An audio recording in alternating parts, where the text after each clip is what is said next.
फर्ज करो कि आपको आपके गांव के रोड कंस्ट्रक्शन या किसी भी नेशनल हाईवे के कंस्ट्रक्शन में पिछले सालों में कितने पैसे खर्च किए गए हैं उसके बारे में जानना है। तो आप क्या करोगे या फिर आपको क्या करना चाहिए? और ठीक उसी तरह अगर आपको आपके स्टेट के चीफ मिनिस्टर की पब्लिसिटी एक्सपेंडिचर पर कितने पैसे खर्च किए गए हैं उसके बारे में जानना है तो आप क्या करोगे? ये कहना गलत होगा कि ऐसे चीज को जानने की कोई गुंजाइश नहीं है। नहीं भाई, बिल्कुल है।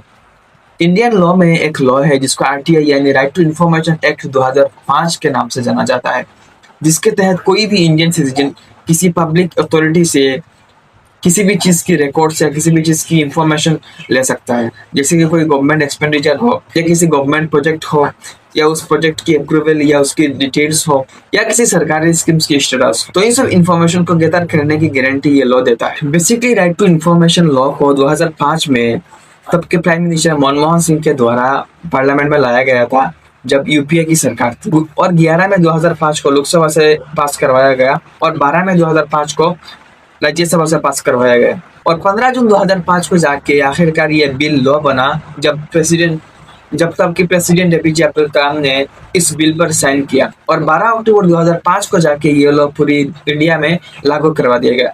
अब ऐसा नहीं है कि उसको 2005 में ही लाया गया था, उसको उससे पहले 2002 में फ्रीडम ऑफ इंफॉर्मेशन के नाम से लाया गया था जब एनडीए की सरकार थी जिसको अटल बिहारी वाजपेयी लीड कर रहे थे। लेकिन तब उस लॉ को इफेक्टिवली लागू नहीं करवाया गया था, इसीलिए 2005 में उसको मॉडिफाई करके दोबारा पार्लियामेंट में लाया गया।